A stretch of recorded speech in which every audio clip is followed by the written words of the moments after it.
Today I'm releasing the report of my own ministry into the issues of the integrity of the building.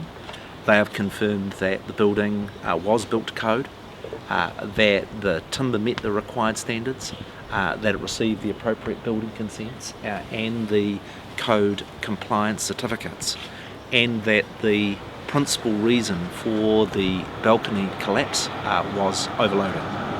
That overloading was magnified by the fact that it was concentrated at one end of the balcony, whereas the report says the failure occurred.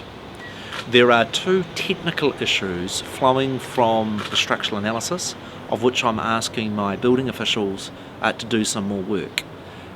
The joists that supported the balcony had a approved technique known as notching, where effectively the timber was cut down by 50 millimetres when it exited the building for the balcony. There are some engineers that have a view that that causes stress fractures in that area where that cut occurs that can make a building more vulnerable. We've commissioned work from the University of Auckland to specifically do analysis on that and whether there are any lessons for the building code around timber construction. My view is that it's not the cause, but whenever these incidents occur, we need to review what technical improvements might be able to be made in the code. The second issue is around the loading. The loading code starts at 1.5 kPa for low-level platforms, decks. When they get up to a height, they go to 2 kPa. If it's a public area in a restaurant, 4 kPa, and for a stadium, 5 kPa. This building did comply and was designed for effectively 2 kPa, which is 2 people per square metre.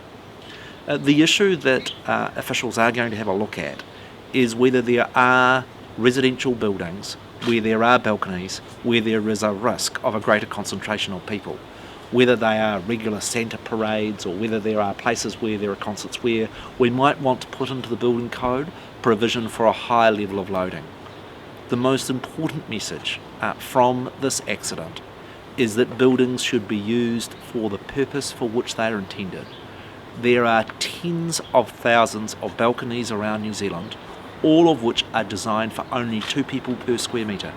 And my plea to New Zealanders, if you've got a balcony, think about 2 people per square metre, because that's what they're safely designed for, and that ultimately was the reason that this accident occurred and those 18 people were injured.